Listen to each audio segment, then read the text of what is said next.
So why don't we get started? Our session today is the global marketers' expectations of localization teams. So as an introduction first to Smartling, for anybody who may not be familiar with Smartling, we're a translation management system. And our mission, and most people who work in localization's mission, is to translate the world's digital content. Every company is using content to engage with users. And today, it's essential for this content to be translated. A little statistic, a little fun fact that we pull out is that 45 languages are required to reach 95% of the world's GDP. But translation, of course, isn't a straightforward process. It's, first of all, a software problem. Content has to be scaled without additional human effort.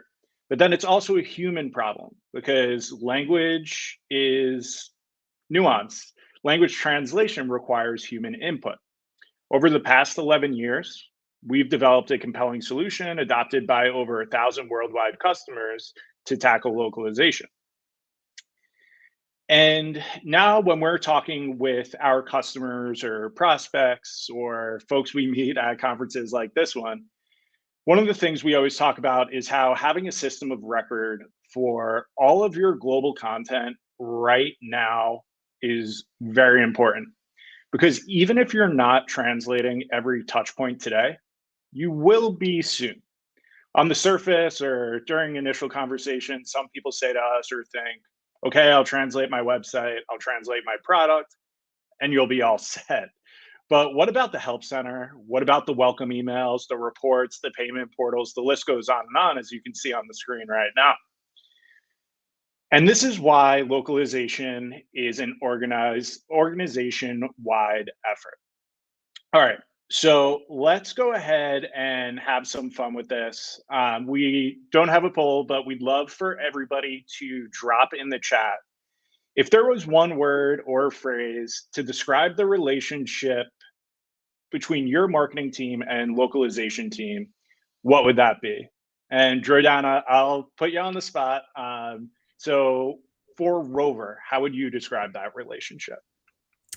I think it's a relationship that's ever evolving. We need to evolve both marketing and localization efforts at the same pace and speed. And then we try to balance pace and precision so that, we're not going too fast and we're not going too slow. And we're also ensuring that, the quality of our localization and translations remains, stable and on brand for us. Awesome. So it sounds like you would drop into choice C here, very collaborative effort between the teams. Yeah, actually, I didn't realize I had to choose one of them. I would say that it's definitely more collaborative, and we try to, make sure that we both keep one another up to speed. Awesome. I'm not seeing a ton of activity in the chat, but would love for people to drop in their word or phrase to describe their relationship. And Jordana and I will move forward as those trickle in. So when we are getting into localization and marketing working together, whenever I talk to marketers, it's always, we need things high speed, we're intense. They're always some of the most excited people that I work with. So how is localization expected to keep up with marketing? Yeah, it's a really good question. I think that there's a couple of ways that that the overall company needs to think about setting up their localization program so that they ensure that it's scalable. Something that was really important to Rover was, hey, if we go into different markets or launch, we want to launch new languages, that decision shouldn't be hindered by our localization. So we want to make sure that whatever solution we set up, that it's scalable. And then I think that there's things that marketers can help the localization and translation teams with in terms of understanding the brand and basically understanding one another's worlds. Things like your brand guidelines and your glossaries, all of those kinds of tone of voice documents. If you don't have them already in your company, it's something great to look into developing because they're really helpful to onboard translators and localization teams in the future. And they help keep a consistent, tone of voice across all of your communications or all of your outward facing communications. Yeah, that's certainly true. And as soon as you said, if you don't have those already, might be time to start thinking about them. I chuckled because I have onboarded dozens, if not hundreds, of customers onto SmartLink. And what's funny is typically when you think about an extended onboarding, somebody will think, oh, it's probably an API integration or getting buy-in from a sprint to get the developers plugged in. But really, the largest delays that I've seen have actually been building those documents. So Mhm. having those in the back pocket can really speed up that time to market in different markets. Yeah, for sure. And I mean, they also might change. And I know that, we'll get into this a little bit later, but they can shift a little bit depending on the market or country that, language that you want to move into as well. But developing those and, having something, not only the do's, but also the don'ts is really important. So, we'll say this, but maybe not this, and giving examples for your translators to be able to read through was something that I found really, really helpful. Great, great. Yeah, sometimes the do nots are, or I find more important than maybe the do's. Sometimes they provide a little more guidance. It sounds like one of the main themes here is for marketing to keep localization almost in the loop with what the brand guidelines are and what the thoughts are throughout, even a creation of a new campaign or from the onset of establishing maybe a new brand voice or a new website launcher or something along those lines. Yeah, it even comes down to if you want to talk about the glossary, a lot of modern day companies are always launching, new features, new products, and you want to make sure that you're also in lockstep with your product teams to ensure that when those features are launching or those new services that you've had the time and you've given the enough time to your translation teams to really think through, what is the name of this? Do we leave it in the local language? Do we switch it up? Like, how is this going to be localized for every market? And what kind of language do we need to develop around it to make sure that our users can really understand and get the most out of it? Absolutely. Absolutely. And one thing that you and I talked about, and this blends perfectly into our next question here, what can marketers do to make life easier for localization teams? You hear the phrase keeping up. What can we do to keep up? That definitely brings speed to mind. One thing you said to me when we were talking a few days ago was one of the most important things is to build workflows for all situations. Do you want to dive into that a little bit? Yeah, sure. So what I meant by that is that you have your standard agreement, whether you're working with an agency or you have local contractors that are translating for you on a regular basis. And you might have your standard turnaround time, of 48, 72 hours, depending on, how much content it is and your own agreement. But there's always times as well where you really, you need something really quick or really fast, or your marketers, as Ryan was saying a little bit earlier, have an opportunity to jump on something that happened, in the world at a certain moment, and they need that flexibility to really stay relevant, and they need to translate it ASAP. So building in a workflow that's more flexible and allows your marketing teams to have that where it's needed, and planning for that is really key. One of the things that we do is, we'll have our standard turnaround time, and then we'll use a dynamic workflow whereby if a string or, a project is marked urgent or emergency or rush, then it will be automatically, what's the word I'm looking for? It'll be automatically, Routed. yeah, exactly. Thank you, Ryan. It will be automatically routed into this other workflow that is a quicker turnaround. So we'll have, a few hours or 24 hours. And that's something that we set up through Smartling, which made our life a lot easier for those moments. So planning those situations in advance is really key.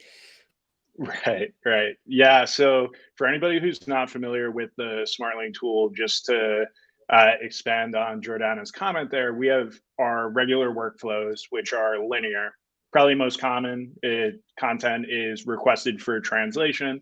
It's translated, it's edited, maybe there's internal review, and then it's completed. Our dynamic workflows allow for the software to make decisions for us. So instead of going through that normal TE review workflow, does it have this tag on it that it should actually go to translation only, or should it go to a machine translation engine or something like that? And when we were talking about this, Jordana gave a great example about there being a company on Super Bowl Sunday, and the company's slipping my mind right now, but there was a Oreo. Oreo. So if anybody who was watching the Super Bowl a few years ago remembers, there was a blackout, and this is a Sunday night at 8 p.m. Eastern time, and still the marketing team was able to come up with an idea and get it through a workflow and get it out there. And Jordana is bringing this up, and the blackout was about 4 or 5 years ago, I think. As a marketer, I remember those things.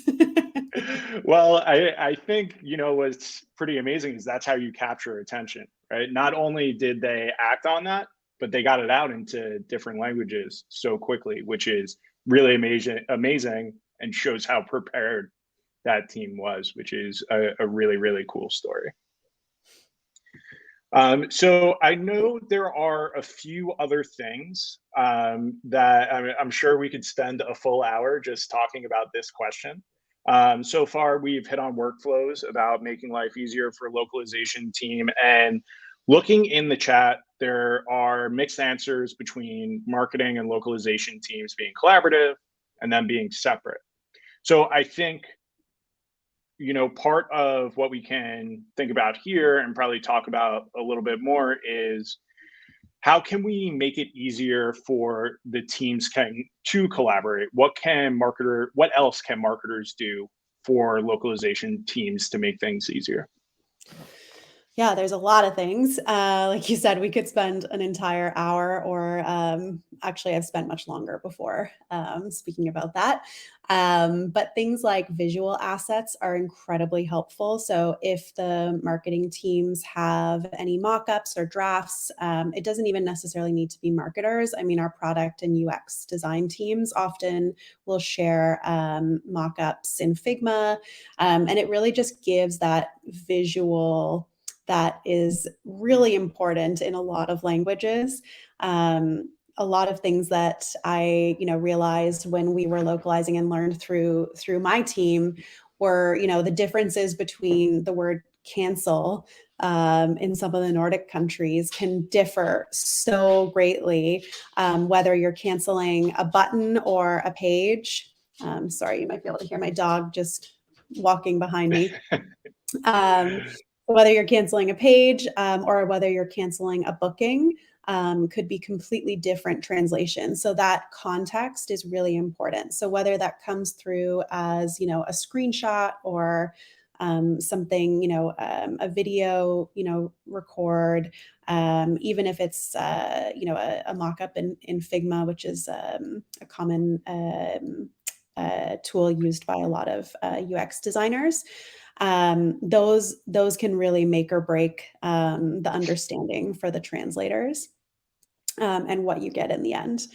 Also, I think Mhm. having a clear feedback loop is really important. One of the main things that we wanted to do was remove the middle person from translations. So we created we connected our language services software to Slack and to a specific channel directly with our engineers so that if translators did have questions on a string, they could connect directly with the engineer to discuss and get clarification much faster.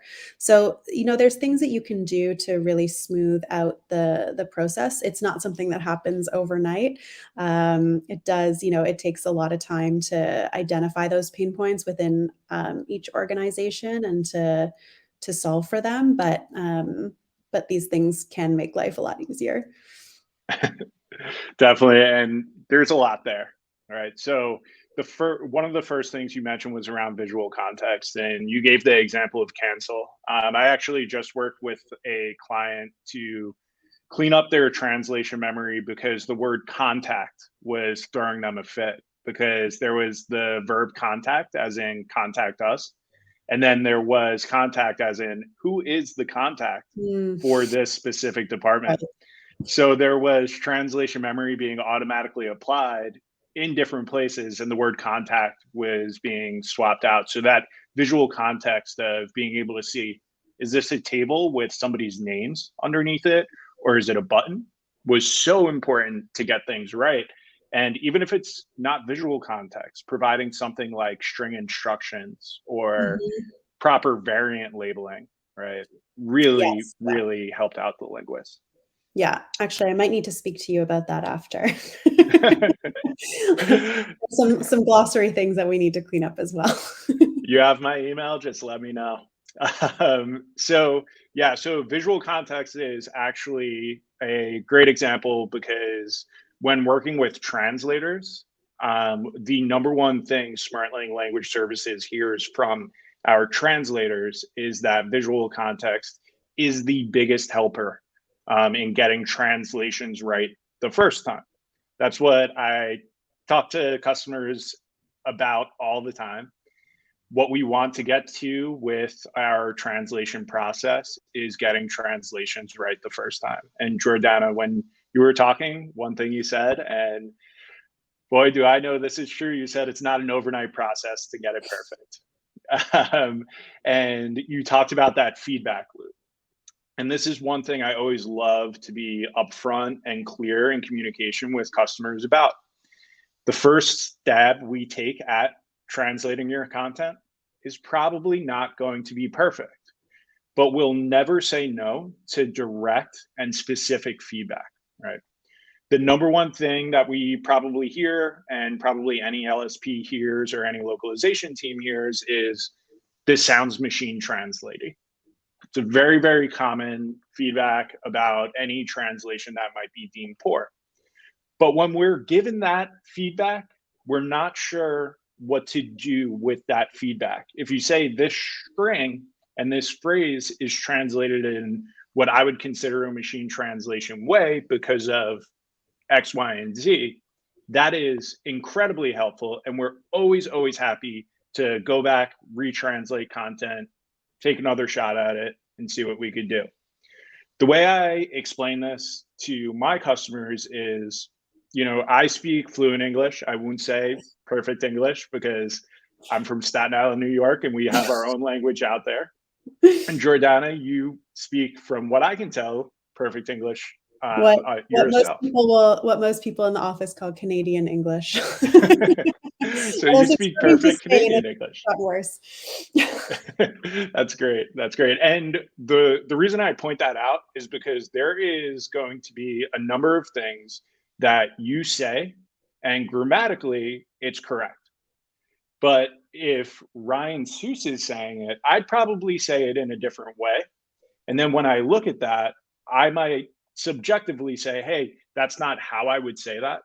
And this is how everything in my mind ties together, where we have the visual context, we have those linguistic assets we were talking about that were set up to give the translator the guidelines on how we typically talk about things, and then the direct feedback about your expectations. If you came to me and said, hey, I actually want this translated this way, it allows me to understand your organization and your voice a bit better, right?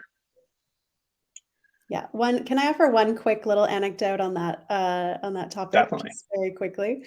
One of the funniest highlights of my career so far was when we were doing the migration from our previous company. We were acquired by Rover in 2018. And my team was were the ones doing all of the localization and translation for every single channel and device, and you name it, we localized it.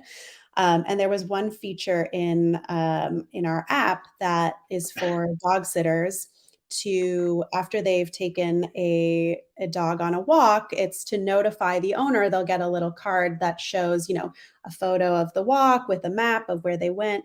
And there's an option to toggle on or off whether the dog went to the bathroom. And the translators were saying, okay, well, in English, the word was, did the dog make a poop? And my translator in Italian was saying, well, I don't know, should I say, like the veterinarian, medical term for it, or should I say, the swear word for it? We don't really have a cute word for this in Italian. And then the French translator was like, oh yeah, you know what, I'm having that same issue. And I was thinking to myself, you know what, I never thought that this was going to be a problem in my career marketing and localization. And then you find yourself 2 hours into a conversation about what the right word is for a dog going to the bathroom. It's funny the Yes. roads we take. Exactly. That is great. That is great. And you bring up the merger, which is a perfect segue into our next question here. Our next prompt is, how do both teams work together to ensure global brand continuity? I'm sure, on top of an organization achieving global brand continuity, creating that continuity through an acquisition posed some challenges I can't even think of. How was that experience? It was a wild, crazy roller coaster, but it was super fun. Probably one of the biggest challenges I've ever had professionally. And we had to localize and translate the entire US product in just under 6 months into 8 different European languages. And no one had any idea how much content there was. If you asked, the person in charge of the blog, the person in charge of the Android, person in charge of iOS, no one had, any clue the amount of content that there would be. So we were really, really starting from scratch. And we realized very early, I'm not going to say very early, but early on enough, we realized that the code wasn't country configured to actually make those shifts easily between dollars and euros and pounds and kilograms, and all of those data formats were not already coded into the platform. So that was a huge realization for both teams that, hey, this is actually a way bigger job than we even initially thought. But to speak to from a translation perspective of, of global brand continuity, I think that it's really important to assess, you know, does this make sense in the language and the market that we're translating or localizing it into? Ryan and I were chatting a few days ago, and I was saying, even with English between the U.S. and the U.K., there are a lot of differences, not in pronunciation or spelling, but even in sense of humor. We have a certain tone of voice in our communications that's lighthearted and playful, but still quite educational. And do we need to shift that for other markets? You need to really think through those things, and then there are other challenges of, hey, with Rover, this is a new service still, and a lot of people don't even have in some of these markets the language to be able to describe it. So, do we need to maybe leave certain words in English or in another language that that people are using, because there's actually no words for something yet, potentially in the language that we are translating it into. So those conversations and research need to happen in tandem and together. I think that needs to be like a collaboration between your localization team or agency and your marketers. Yeah, yeah, and that's a great example of targeting different regions. There's one story that really always sticks out in my head. So we've talked about linguistic assets a lot. We've brought them up quite a few times. And one of the main linguistic assets is called the style guide, for anybody who might not be familiar. And the style guide generally lets the translators know what your tone of voice is, who you're targeting, some rules around how to handle different things like abbreviations or bullet points. And it's very similar to a brand guidelines. And there was one company that I was onboarding on to SmartLink, and they were a fitness app. And they came to me and they said, hey, we're looking to expand internationally. It's the first time we're getting out of the US. And we are targeting Germany and we're targeting Japan. So I said, great, let's do it. Let's get started. And they said, hold on, let's take a step back. What we're trying to do here is target a millennial demographic in Japan. We want to make sure the tone of voice is fun, upbeat, use slang if you want to. I distinctly remember my main contact going, I want them to use emojis. And then in Germany, they said they were targeting business professionals. They said, we just want to make sure that people get the workout information they need. They get in the app, get that information and get out. Don't need all the bells and whistles there. How can we target them differently? So this is similar to Jordana, what you were saying. You're looking at US humor versus UK humor. For my customer I was onboarding, this was changing the target goal basically completely, right? Have you thought about that, or do you typically try to keep the brand continuous across the board?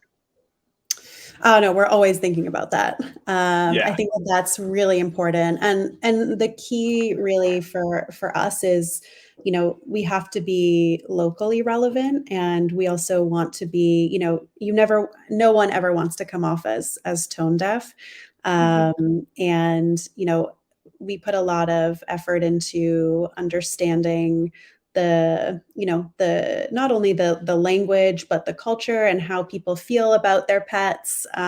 Pretty much we all just love them. That's the generally accepted way of thinking. But whereas we might be we might use a little bit more puns in certain markets. In other markets, we're more straight to the point. And what one person would say, even we were saying like US and UK English, we wouldn't say apartment even. it just there's so many little nuances that come up, and I think those are really important to make sure you're like continuously updating your glossary and and as language changes and as products and services become more mature in a market, then you need to also shift with that as well. Like for example, I think there's a few markets where we actually use dog sitter.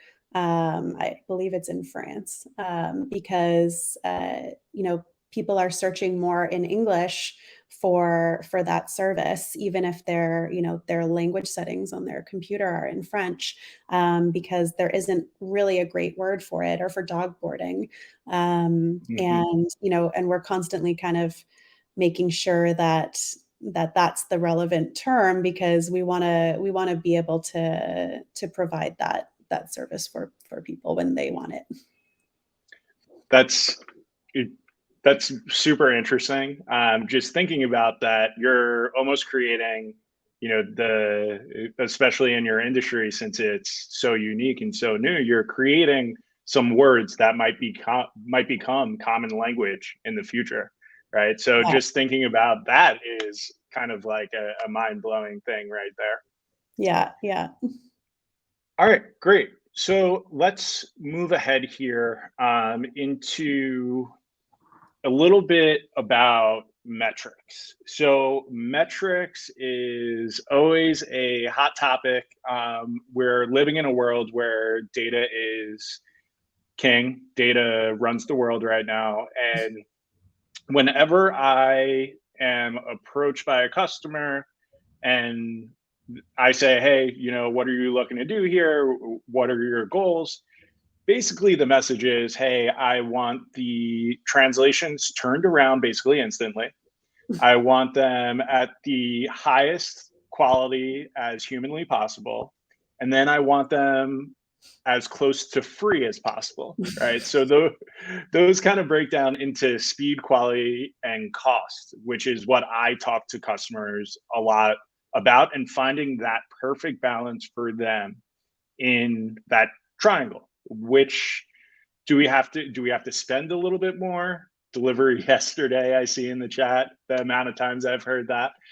So Jordana, what does your team think about when it comes to metrics? When it comes to metrics, I think that we really track, we track all of them. But again, it's a partnership. I think, Diego was saying, yeah, always yesterday. As a marketer, I'm the exact same. I'm always like, okay, we needed to start on this 6 months ago. And it's that trifecta of getting all of them. You're never going to get all of them, but you can slowly edge closer to it.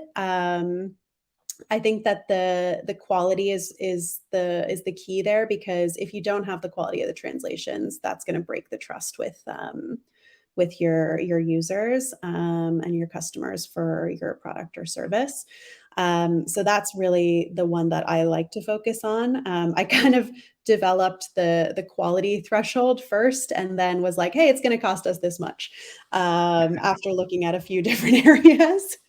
But we do track over time, the cost per word, and we've tracked, in using the glossary and our automations, the translation memory, how that's gone down over time, which is, for a nerd like me, really exciting to see. Probably not as interesting for other folks, but I love seeing how, even though we're translating, like the number of words that we're translating is always increasing, the cost is magically decreasing because of the translation memory and the recall there. I mean, there's only so many ways to say a lot of things that we say, around dogs and pets.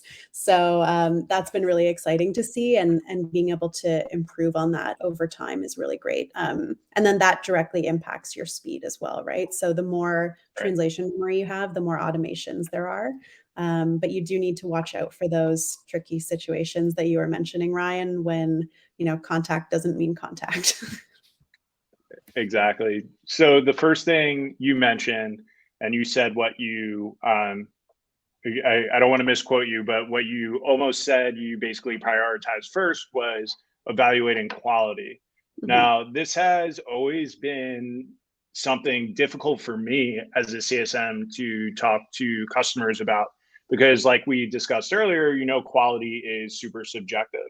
So, what sort of things or measures or processes do you employ in order to make sure that quality is there? Yeah, so it's not easy. We had at one point, I think, 3 or 4 Swedish people in our office that were all very passionate about language. And as a test to show them how challenging this is, I gave them all a couple of lines of, of copy and said, "Okay, can you translate this into Swedish for me?" They weren't marketers or translators. This is like, our director and so on. Everyone translated it. And then the 4 of them, I was okay. I want you to read out, how you translated it. They all had completely different things, which started an argument between all 4 of them that lasted about half an hour for how we should actually translate it. So that my point was proven, that it's not something that it's not a science. It's really an art, and that's why those tools that we were discussing a bit earlier are so important. We use now, we'll have, a first translation, an edit round, and then we'll also utilize an internal review. And we Okay. don't review everything.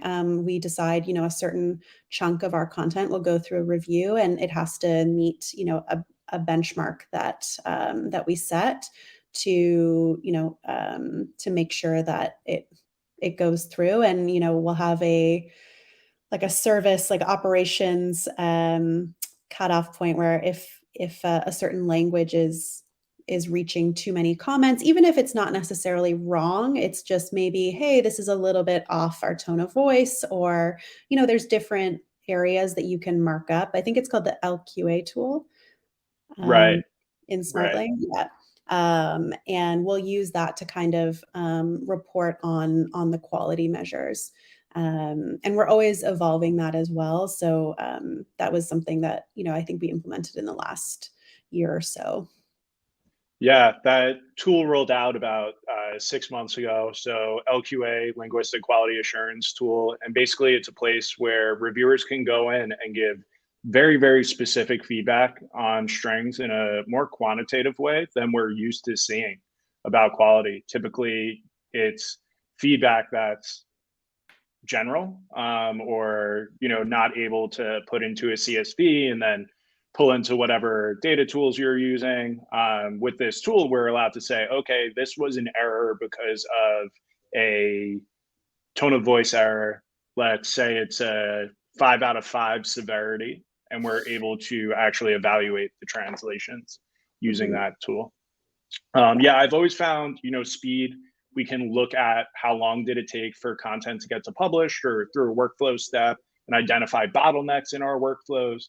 Then for cost, you talked about the ROI, with the translation memory, which is always, a great thing to see. And then I like to think about the ROI actually on the software, whether that be uptime or the automation we have in place.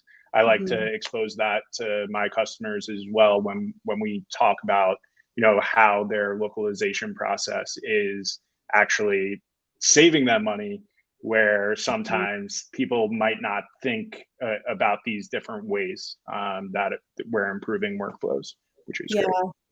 Yeah, definitely. All right. Awesome. So I believe this is our last one here. So what do you look for in an LSP that proves you can trust them with translation? It's always really scary because you're just like unleashing your content, right? And I unfortunately don't speak 8 languages, but um, what I was looking for was really an understanding of our product and service, understanding the tone of voice and how that translates into another language. So not just, uh, to go back to my other story, so poop doesn't become fecal matter. Um, sorry, this is kind of what we talk about day in, day out. No, it's a little strange. And it becomes something that's related to, or relatable to what the intention was, of the original text. So it's not about direct translation. It's about the intention and understanding our the brand, really. And I think that that's kind of what boils down the whole like connection between translation and marketing. And then, I also really like that. I like when translators ask questions on strings. If everything was just going through and there was nothing, no feedback, no questions, like, from time to time, I'll go through and I'll do, a couple jobs on my own just to kind of check and say, hey, why didn't they ask a question about this? I personally, I'm not working with the engineers day in, day out, and I don't fully understand what that is. Maybe there should be instructions there. Um, so going through and seeing them ask questions and go into our Slack integration makes me feel that they really care and that they want to provide the best output that they can. So Yeah. yeah. Yeah, definitely. What I always think about is the best translations that I've seen is when the customers that I work with don't just look at the SmartLink language services team as translators. When they think about it as, hey, this is an extension of our team, they're going to be the ones that are, not necessarily authoring the content, but writing the content in these other languages. We want them to believe in our product. We want them to believe in our company and treat them almost like one of their own. And I know it's a two-way street, where the translators and the editors need to buy in. And it's also great seeing customers treat the translators great. That always makes me happy to see. Mm-hmm. All Yeah, right. we actually, I was just going to say, we actually drafted something in the end for our engineers, on who the translators are and how to communicate with them, because there was like, hey, I don't know, is this person from an agency? Is this person? And I think that just humanizing the whole thing when we're not seeing each other, especially today with the pandemic and a lot of us working remotely, it really helps to break those barriers down. 100%. I've actually had a few customers request that where they asked like, hey, in our next meeting, can the translators join and say hi, or can you put together like a profile book? And Mm. we always include headshots, and it's not just they're based in uh, Germany and they have been translating for 5 years. It's also, hey, they have a puppy, or they enjoy going on hikes, whatever it may be. Humanizing it a little bit is very important in this day and age. Yeah. All right, great. So I think that was all we had today, unless there's a surprise slide at the end here. So, Jordana, I do want to thank you so much for taking the past 45 minutes and chatting with me. I personally had a lot of fun. I hope you did too. Yeah, of course. Um, Thanks for having me. And I hope that there's some questions that we can answer as well. Yeah, for sure. So if there are any questions, now's a great time to ask. And then if we don't get to your question, please feel free to reach out to us at hi@smartlang.com. Thank you very much. Thank you, Ryan. Thank you, Jordana. So far, we haven't received any questions here in the chat. I would like to encourage our audience to take a chance and to ask questions our panelists.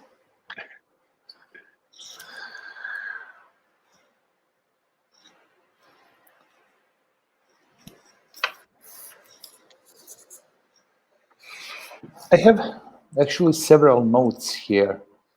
Since you have mentioned locally relevant content and certain areas and regions in the world are have well known by their local sensitivity due to different political, cultural, or tradition differences. How do you comment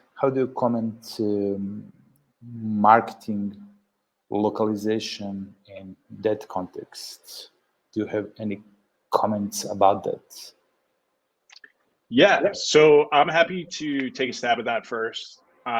This is certainly something that every customer I've worked with thinks about. The way things go viral nowadays, I don't think you want to be a company that launches something that offends, not just going viral, but also the human aspect of it. But, that can have severe impacts across the board. So, we do have tools in place for this to be avoided. We actually have a feature called the block list, and on the block list, we can upload terms that are deemed offensive, irrelevant, non-conducive to the brand.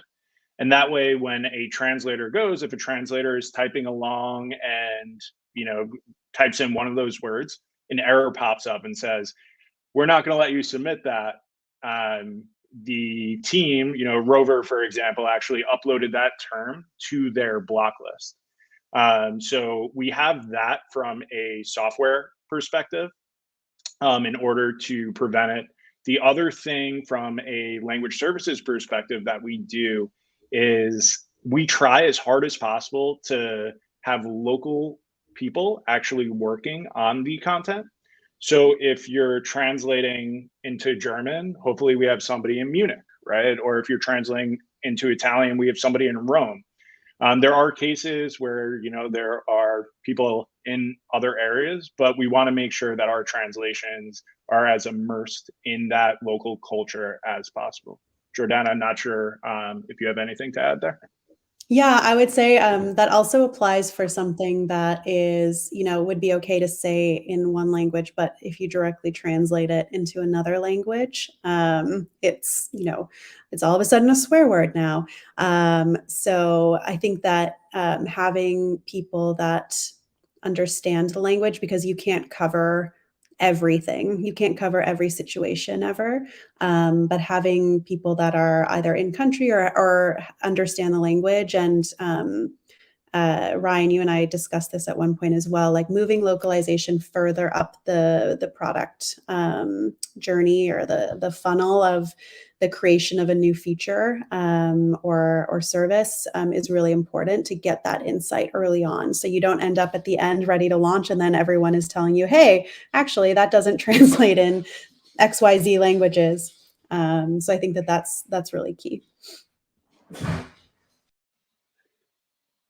There are a lot of funny company slogans out there that don't necessarily translate the right way. So a lot of translation and back translations take place in our platform. Do you ever use so-called pivot approach when it comes to language translation? In your case, Jordana? Sorry, can you repeat that? What was the name of the approach? Pivot language. So when you translate indirectly to other language. I'm not sure I fully understand. So, translating. For example, I've seen this from some other customers. I haven't necessarily seen it in your account, but what that process would be is, for example, translating content from, let's say it's authored in Spanish and it's translated into English, and then that English content is translated into Japanese rather right. than directly from Spanish So to Japanese. leveraging, yes, we do use, actually, okay, got it. Thank you for the further context. So we do that. We call it leveraging. So we will leverage, let's say, French from France in order to then translate into Quebecois French. And it makes our process a lot more, well, first of all, simple and budget friendly, because we're translating from a different baseline, basically. So we do utilize that across a couple of markets. One question has arrived into our chat. Jordana, how do you measure the business impact of your team's localization work? What are the key metrics you are tracking there? Do you measure localization ROI? Yeah. So we consider localization a cost of doing business within the organization to be able to operate in that country or in that market. The metrics that we're looking at on a regular basis are obviously the budget and the speed. We also track. We're a very data driven organization, and the more metrics, the better. But I try to not get too lost in them. I think the three that we mentioned, the speed, quality, budget, are key, and then you can slice and dice that many different ways. I like looking at the cost per translated word over time and how the translation memory impacts that as we translate more and more. I also like looking at that divide per country. As I think everyone here knows, there's different rates in different markets and languages. And sometimes that that can factor into whether we decide to translate a piece of content or not.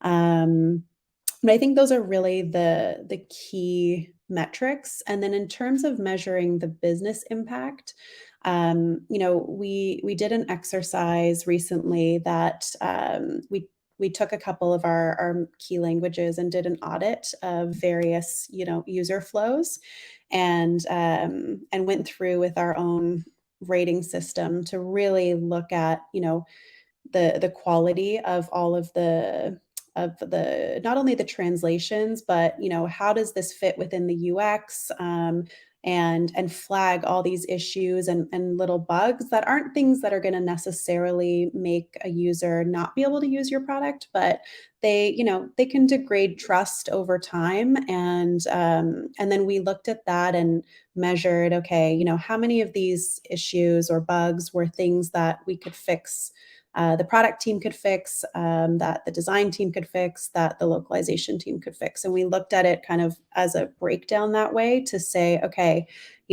if these things weren't fixed, then we'd lose, X amount of users over time. It wasn't an exact science, but it was something that really helped the rest of the business understand the challenges of what we do. And it was great for our product and our UX teams to also see, hey, these are some areas that we really need to put some gates around in the future. So if it's a button and you need to put an instruction in next time you're going to submit and say, hey, that we can't have over 15 characters in this button. So there were a lot of business learnings, I think, that came out of that project and exercise. Hope that was helpful. Sorry, I forgot to unmute myself. We have one more comment related to your answer. So, can you tell us more about site visits, conversions, etc.? So more business metrics, less the operational metrics for localization. So how do you measure site visits and conversions in relationship with localization? Yeah, I think that's verging on marketing strategy a bit as well. And the quality of the localization and the keywords, that's really a partnership between the marketing team and localization. So I can't say too much in terms of strategy that we use, but I can definitely say that it's a partnership, and it's something that we're always looking to refresh every quarter and make sure that we're targeting the right words that people are using to search for products like ours. and looking at our SEM and SEO conversions at that level, and how people are moving through the purchase funnel. So are people getting stuck at a certain point in that process? Is it happening across all languages? Is it happening across only one language? So we do look at those things to identify, like, is there an issue with the localization, or is it a tech issue and a product, something that we need to flag to the product team?